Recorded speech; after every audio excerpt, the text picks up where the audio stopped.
교재 77페이지입니다. 예수님께서 갈릴리 가나에서 열린 혼인잔치에 참석하셨습니다. 때마침 연회장에 포도주가 떨어지게 되고 예수님께서는 6개의 항아리에 채운 물을 포도주로 변화시키는 표적을 행하십니다. 갈릴리 가나에서 행하신 첫 표적을 통해 예수님께서는 그의 영광을 나타내셨고 제자들이 예수님을 믿기 시작했습니다. 6월절이 다가오자 예수님은 예루살렘으로 올라가셨습니다. 그때 성전 안에서 소와 양과 비둘기 파는 사람들을 보시고 내 아버지의 집으로 장사하는 집을 만들지 말라고 꾸짖으십니다. 이렇게 예루살렘에서 행하시는 예수님의 표적과 말씀들을 보고서 많은 사람들이 그의 이름을 믿기 시작합니다. 오늘 본문은 가나의 혼인잔치, 물을 포도주로 만드신 사건, 그리고 성전을 청결하게 만드신 사건, 그리고 모든 사람들의 마음속을 우리 예수님은 다 알고 계셨다, 이런 내용이 소개가 됩니다. 오늘 본문에서 가르치는 첫 번째 교훈은 주님은 우리에게 풍성하게 채워주신다 하는 것입니다.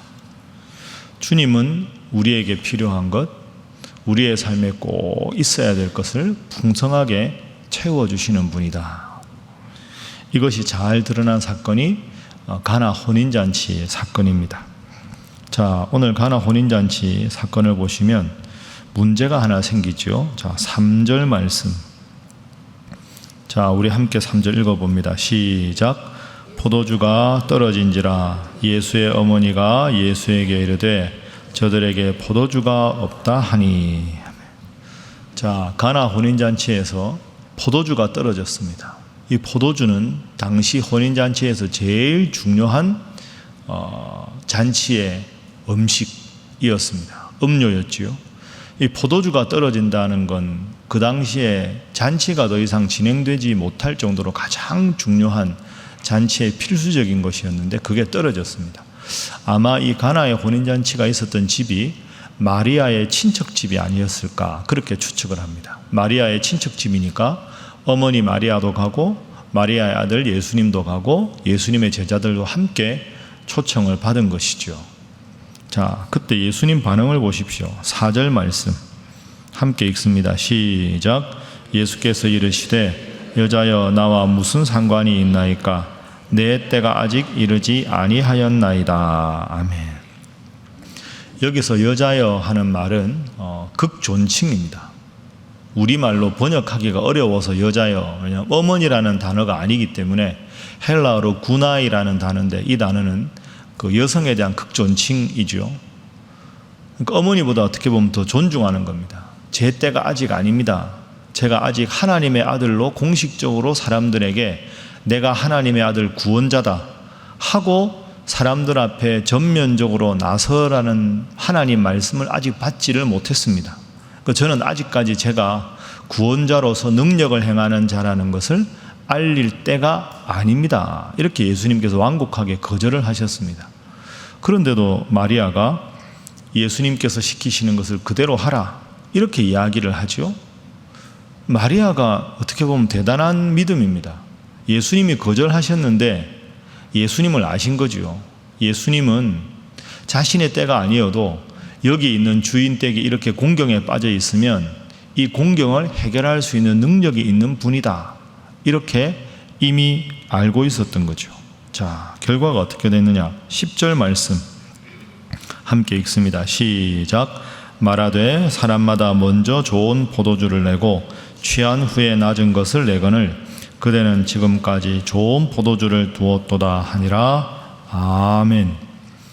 자, 오늘 본문을 이제 한번 구조적으로 생각해 보면 혼인잔치의 청함을 받았고 포도주가 떨어졌고 예수님은 때가 아니라고 거절하셨고, 그런데 마리아가 하인들에게 예수님 시킨 대로 하라 하니까 예수님은 자기 때가 아닌데도 물을 포도주로 만들어 주셨습니다.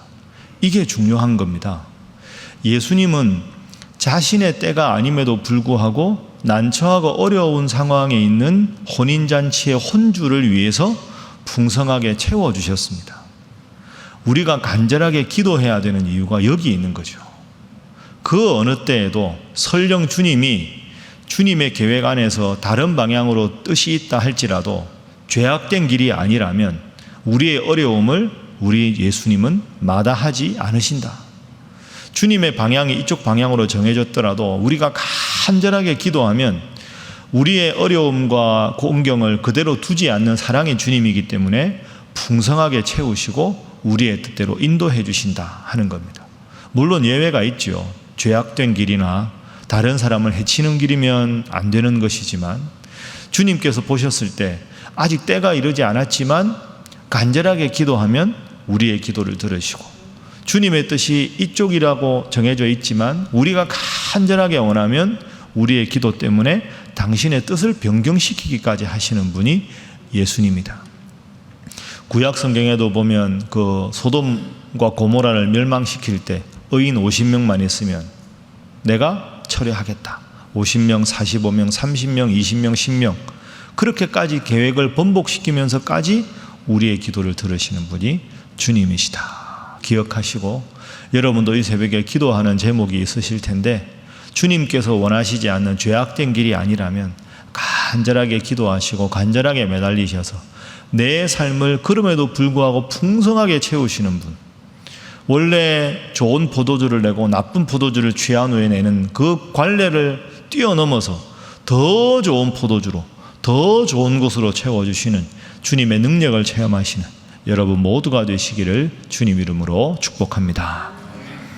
자, 두 번째 기도 제목은 하인들의 믿음을 본받게 하소서 하는 것입니다. 하인들의 믿음을 본받게 하소서. 자, 오늘 혼인잔치에 숨은 조력자가 등장합니다. 7절, 8절. 자, 함께 두 절을 읽습니다. 시작. 예수께서 그들에게 이르시되 항아리에 물을 채우라 하신즉 아귀까지 채우니 이제는 퍼서 연회장에게 갖다 주라 하심에 갖다 주었더니. 아멘. 자, 포도주가 떨어졌습니다. 마리아가 부탁합니다. 하인들에게 예수님 시킨 대로 하라. 예수님께서 어머니의 부탁이고 어려움에 있는 혼주들을 위해서 두세 통 드는, 지금으로만 한 100리터 정도 되는 큰 물통이 있습니다. 집을 드나들 때 손발을 깨끗하게 씻어야 되기 때문에 그 물통 6개에다가 물을 가득 채워놨는데 물이 떨어진 사이에 물을 채워라. 하인들에게 물을 채웁니다. 그 물을 떠서 연회장에게 갖다 주라. 이렇게 이야기합니다. 하인들이 훌륭한 믿음을 가졌습니다. 포도주가 필요한데 물을 채우라고 하는데 물을 채웠습니다. 물을 연회장에게 갖다 주라고 하는데 갖다 주었습니다. 여러분, 이게 훌륭한 믿음입니다. 오늘 본문에 있는 이 하인들은 그 집에 예속된 종이 아닙니다. 원문으로 보면 하인이라는 단어가 두 가지가 있는데요. 원래 신분이 하인인 사람이 있고, 이 오늘 본문의 하인이라는 원문은 우리가 옛날에 뭐 결혼식 끝나고 나서 큰 잔치 같은 거 집에서 할 때 갑자기 일손이 부족하니까 이웃 사람들 좀 와서 며칠만 좀 우리 집에 좀 도와주세요 해서 부탁받아 온 사람들입니다. 그러니까 이 사람들은 신분이 낮은 사람이 아닙니다. 예수님이 이 기적을 행하실 때가 공생애를 30년 사셨으니까 31살 정도 됐었지 않겠습니까? 예수님 아직 기적을 행한 적도 없습니다. 그런데 웬 젊은 사람이 하나 와가지고 여기다 물을 채워라. 물을 채웁니다. 지금 급한 건 포도주인데 이 사람이 왜 이러나 이런 마음이 들 텐데 채웁니다. 떠서 갖다 주라. 갖다 줍니다. 여러분 같으면 갖다 주겠습니까? 포도주가 필요한데 장난하는 것도 아니고 물 떠라 그래서 그 600리터를 가득 채우느라고 고생했는데 그걸 연회장에게 갖다 주라고. 그럼 연회장이 그 물 먹고 바가지 집어 던지면 누가 꾸중을 듣습니까? 이 사람들이 장난하나 지금 포도주가 필요한데 물 떠와서 뭐 하는 짓이냐고. 이러면 예수님은 그 자리에 없잖아요. 면박받고 창피당하는 건 이웃 사람들, 하인들입니다. 그런데 이 하인들이 대단하죠.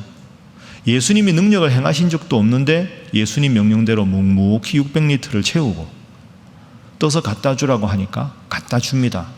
마음속에 뭔가 느꼈겠지요. 이분은 위대한 분이다. 이분의 말씀에는 순종해야 되겠다는 막연한 믿음이라도 있었겠지만 또 한편 생각해 보면 이 하인들이 훌륭한 믿음의 사람들입니다. 예수님이 행하신 기적을 보면 크게 두 종류가 있지요.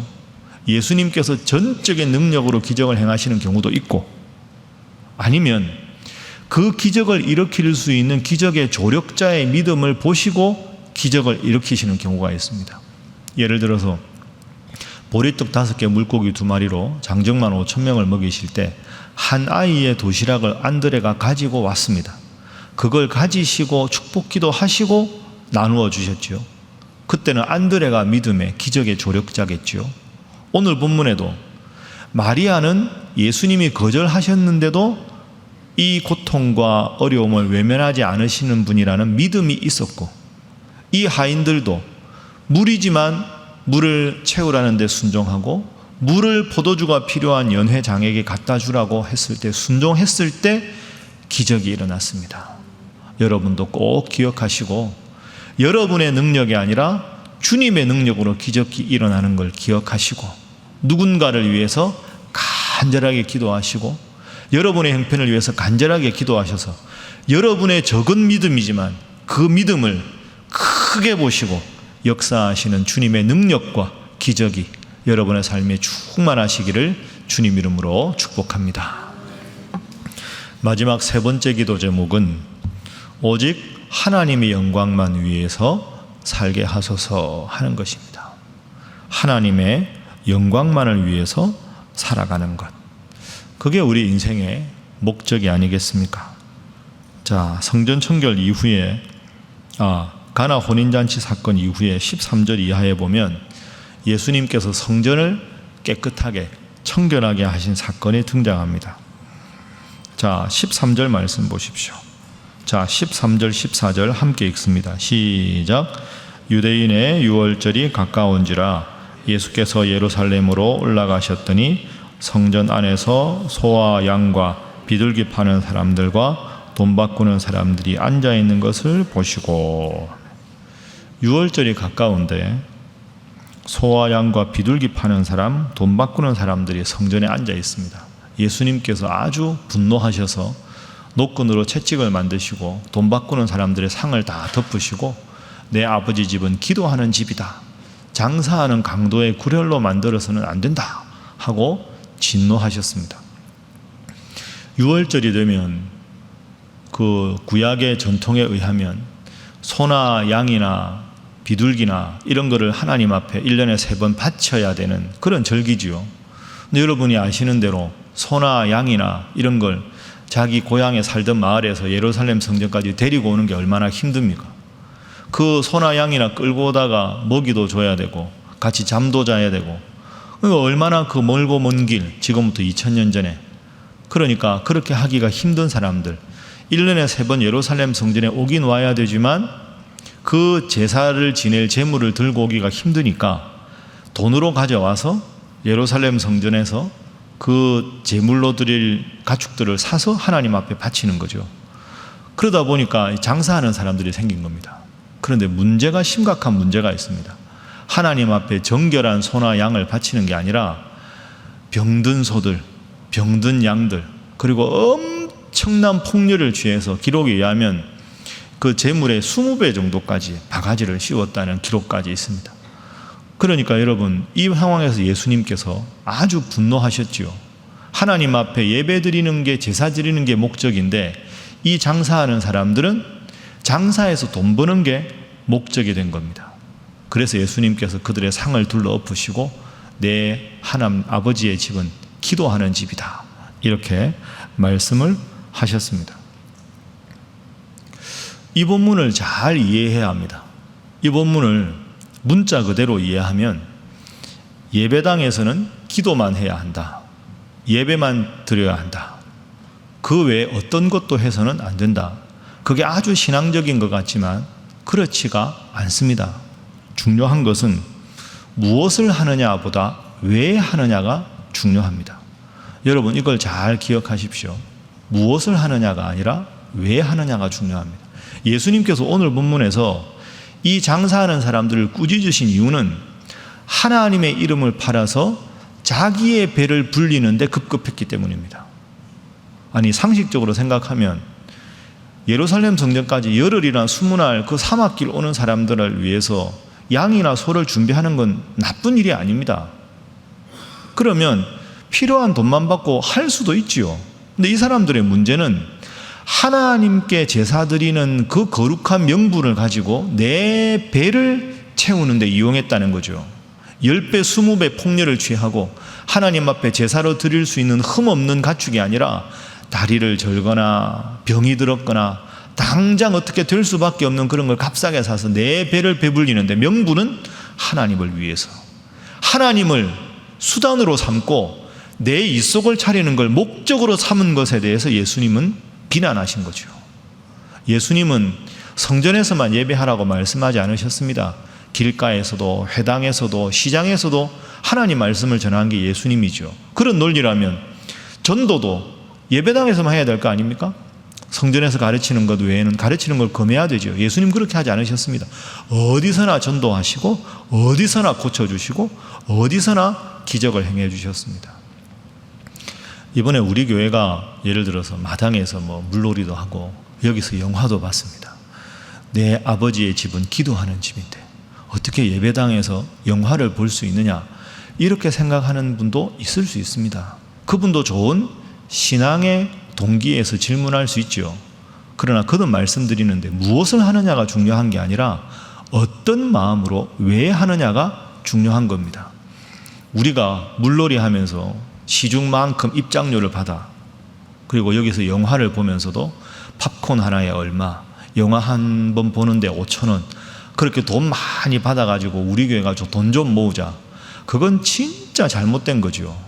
교회가 그런 일을 하는 이유는 이윤을 추구하고 우리 교회가 이 장사치들처럼 잘 되기 위해서가 아니라 어떻게 하면 성전 문턱을 낮추고 예배당에 들어와서 영화 보던 사람들이 예배당에 들어와서 예배를 드릴 수도 있고, 예배당 문을 들어오는 게 부담스러웠던 분들이 예배당 마당에서 물놀이 하면서 예배당에 대해서 친근감을 갖고 있고, 그래서 교회에 대한 좋은 이미지를 갖고 어떻게 하면 그분들이 하나님의 자녀가 될까, 그 목적이 하나님께 영광이고 그 영광을 이루기 위한 수단으로 우리가 지혜롭게 그들에게 접근하는 거죠. 목적이 다르고 취지가 다른 거죠. 여러분, 이것이 단지 이것만 해당되는 게 아니라 여러분이 오늘 하루도 먹든지 마시든지 무슨 일을 하든지 오직 하나님 영광을 위해서, 내가 이 일을 통해서 하나님께 어떻게 영광 돌릴까, 이 일이 나의 이기적인 욕심을 위한 것인가, 하나님의 영광을 위한 것인가, 늘 구분하시고 주님 중심으로 삶을 살아가셔서 구하지 않은 모든 것까지 충만한 복을 얻으시는 여러분 되시기를 주님 이름으로 축복합니다. 기도하겠습니다. 하나님, 범사에 풍성하게 채우시는 주님을 경험하며 살게 하옵소서. 내 뜻과 달라도 순종했던 마리아처럼, 하인처럼 귀한 믿음을 허락하여 주옵시고, 모든 일에 하나님의 영광을 추구함으로 구하지 않은 것 복까지 충만히 얻는 믿음의 사람 되게 하여 주옵소서. 위에서 기도하시고 우리 선교사님들을 위해서, 우리 힘든 처지에 있고 몸이 아파 고생하는 우리 환우들을 위해서, 그리고 어려움에 있는 이 나라 이 민족을 위해서 다 함께 주님 앞에 기도하겠습니다. 주여 믿습니다.